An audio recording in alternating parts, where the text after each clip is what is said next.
Are you thinking about selling your house in middle Georgia? Well, what if you could rent it and keep it as an investment property? Then your next question is, do I want to be a landlord or do I want to hire somebody to manage my rental property for me? Well, in this video, I'm going to sit down with Denise, a local property manager in the Warner Robins, Kathleen, Bonaire area, as we explain how to rent your house instead of selling it, step by step. So let's get started.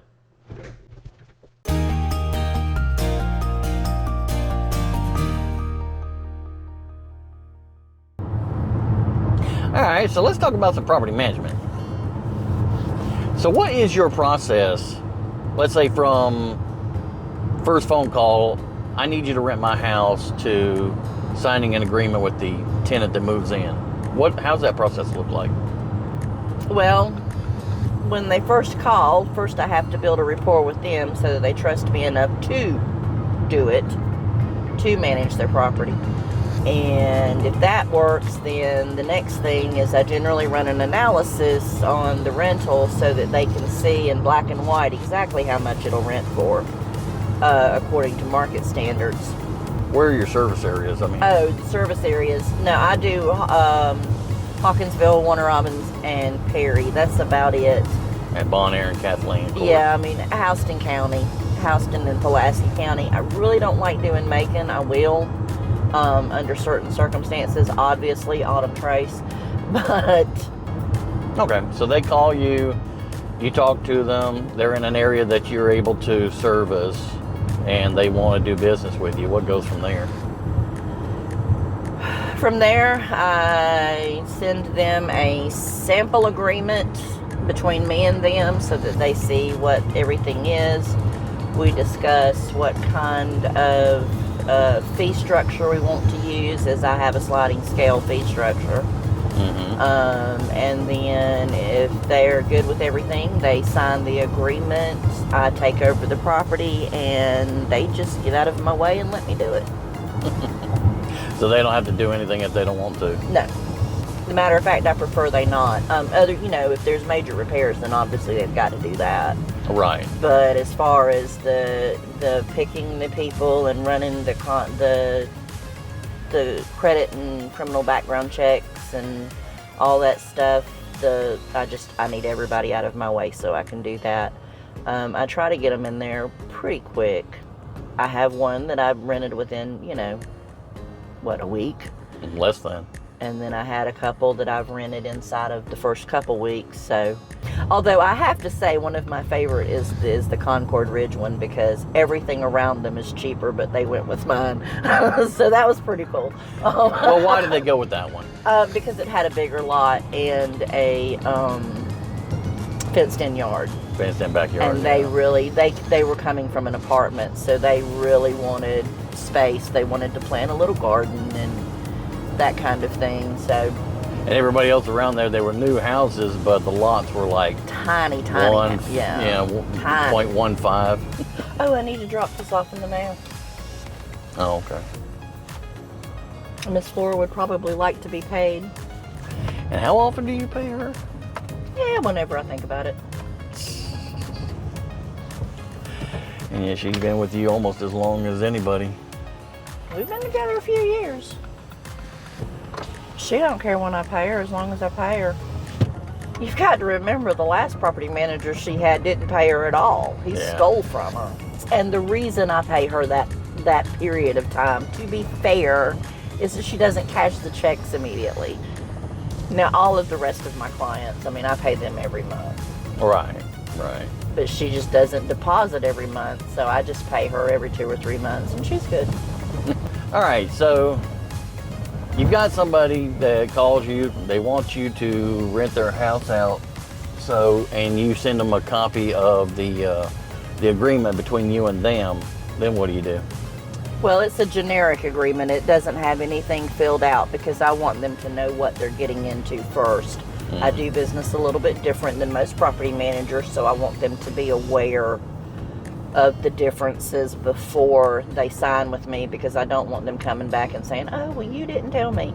So I just make them, I have them look over the generic agreement, and then if they decide that that's something they're agreeable to, then we'll negotiate a pay scale, and then I'll send them the final agreement, and they'll sign it, and I'll sign it, and we're good.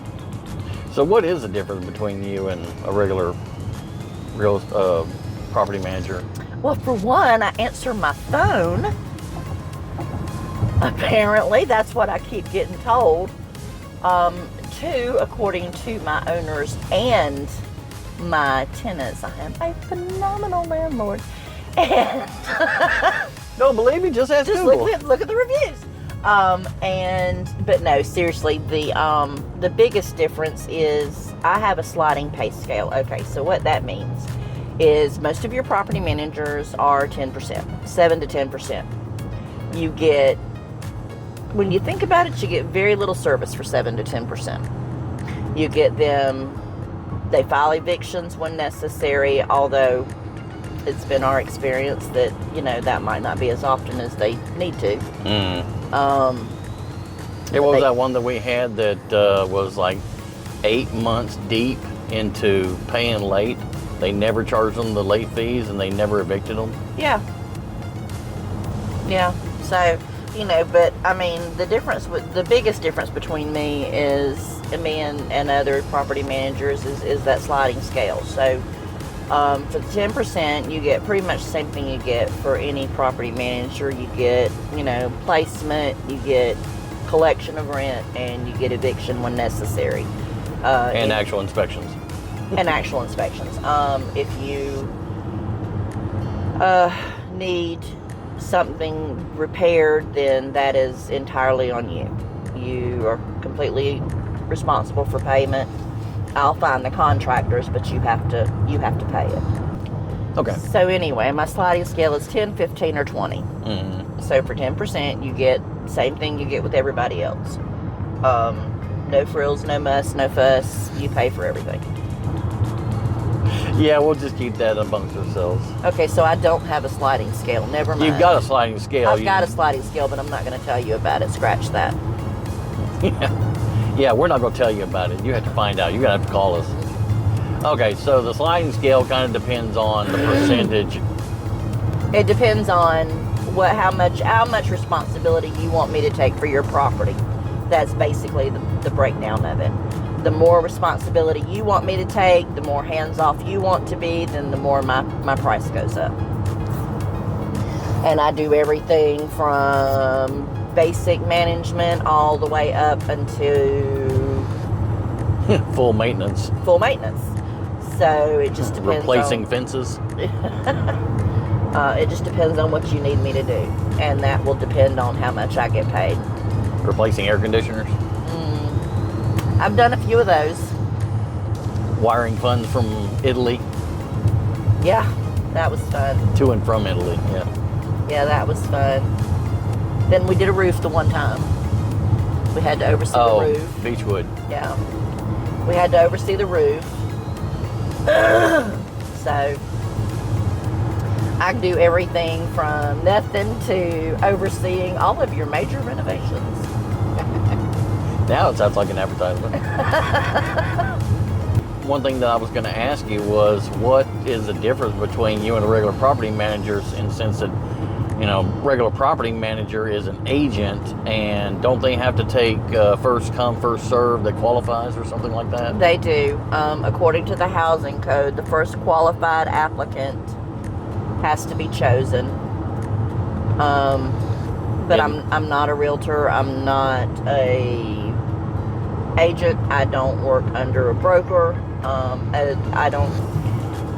The way mine works is I'm actually your tenant. So I actually lease the house from you, so you only deal with me. Then I sublease it to someone else, and they only deal with me. So the two, you and they don't come together. So in some capacity, you're either somebody's landlord or somebody's tenant. Yeah. I'm in the chain of transaction, which changes the tax ramifications. It changes the vicarious liability ramifications. It changes different aspects of rental ownership. But even with that, you still have to do first come, first serve, don't you? No, because I'm not a realtor and I'm not an agent and I don't work under a broker.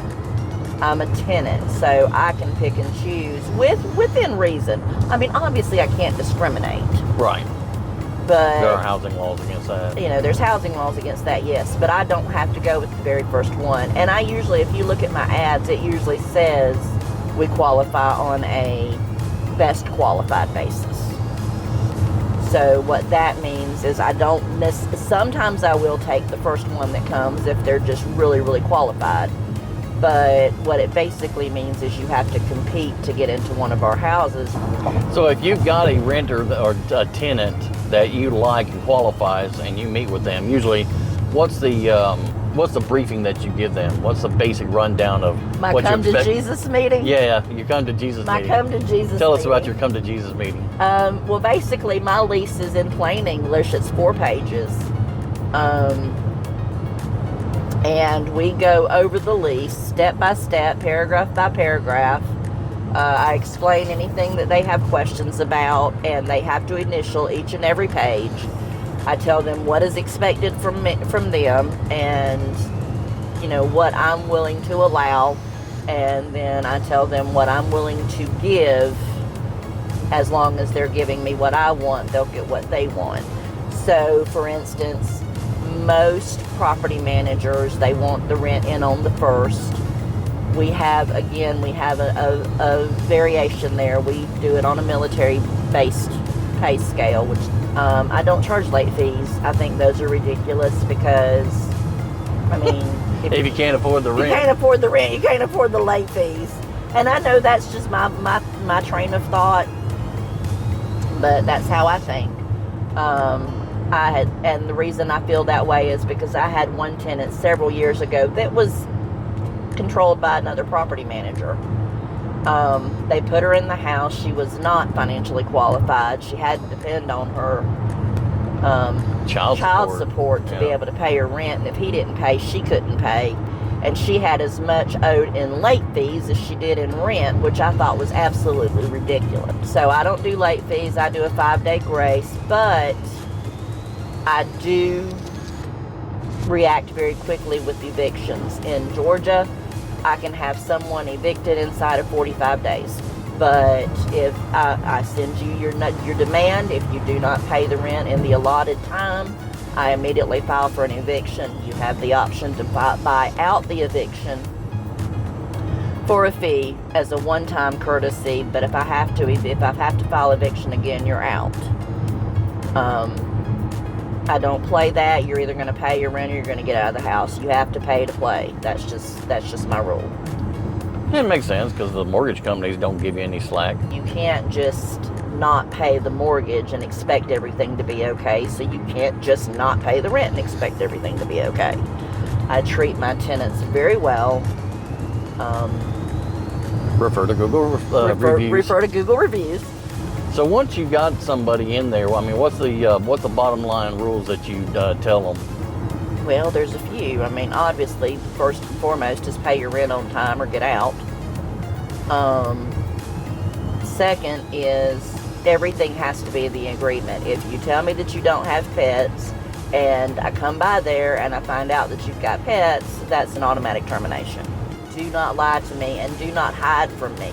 If you are having a problem paying your rent, if you are in trouble, your car broke down, you have to use some of your saved rent money, whatever the situation. If Wife's in the hospital.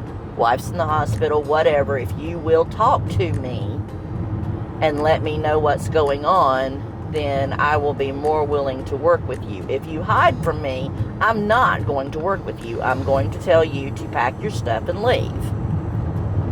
I am very reasonable, but you have to let me know what's going on. And that doesn't mean wait until I've called 5 times and I'm getting really frustrated. That means as soon as there's a problem, you call me and let me know. We can work it out. Aside from that, because we work in a military town, we also don't penalize you if you have to leave. So if the military has to PCS out on orders, how would you address that? Well, the same way I would with anything else. You leave the house in a decent condition. Everything's caught up like it's supposed to be. I'll give you back your deposit, at least less any damages. I mean, really and truly, to be fair, if the military is told you've got to go, the landlords don't have a say. Right. That's the government saying, you're not holding him there or her there. They've got to go. So you treat military relocations and civilians pretty much the same, as long as they put the house in good condition, clean it up, get it ready to rent again. They can leave. They can leave peacefully without me withholding their deposit. Nice. The only time I withhold their deposit if there's significant damages or if they're behind on rent. I have no problem with that. And that's another way I'm different from standard property managers, because I can't count the number of people that I've been told that have told me that they didn't get their deposit back, even though they cleaned up the house. Because of some BS excuse about... Because of some BS excuse about whatever. In most cases, they didn't get any deposit back. And I don't do it that way. I'm not going to do that to you. If you have a legitimate reason for leaving, whether it's personal or business, I'm not going to hold you prisoner. You can go. You can go with my best wishes. Well, a lot of property managers want to use the excuse that, well, you didn't finish out your agreed time frame. Yeah, I've got a couple that I work with now that I think that they're just getting ready to, they've just passed their 1 year mark and on their anniversary, and they've already put in for separation and they're headed to Arizona. So they're going to be out, and by the time they leave, they're both going to be civilians.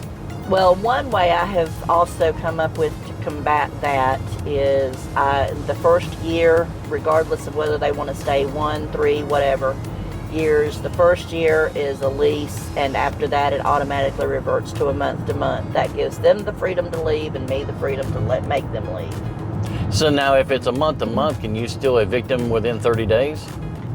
If there is a breach, a contractual breach, yes. But if I just decide I'm tired of that, or they're not a good fit for me, or whatever, or the house is being sold, something like that, if there is a legitimate reason, obviously I can't do it just because I spill coffee on myself, but if there's a legitimate reason for me not to want to renew or not to be able to renew, then I have to give them a 60-day notice. That's Georgia regulation. That's Georgia regulation. And if you're going to be a landlord, the best thing for you to do is get your head in that Georgia regulation, because you'd be amazed at some of the things these landlords, some of the rules these landlords are breaking. So if they want to get a hold of you, I'm going to put your information in the description below. So make sure to reach out. If you've got a house that you want to rent, make sure to call us, and let's get started. Talk to you guys on the next one.